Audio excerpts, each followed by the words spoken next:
Xullas qizlar, sog'lig'imga juda ham qattiq ahamiyat berishni boshladim. Ya'ni bir oy davomida nutritsiolog bilan, Dilapa bilan individual ravishda ishlaydigan bo'ldik. Ya'ni xolodilligimdagi bor mahsulotlardan energiyada yurishim uchun, doim yana yuzimni taranglashtirish uchun, yosh ko'rinib yurishim uchun individual ravishda bizlar ratsion tuzib oldik.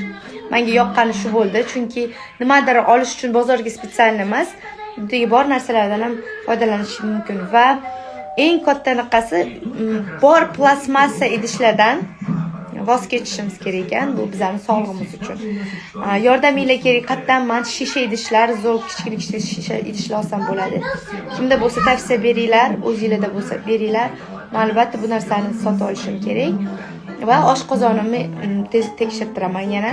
Bunga ham eng yaxshi mutaxassislardan kimni tavsiya qila olasizlar?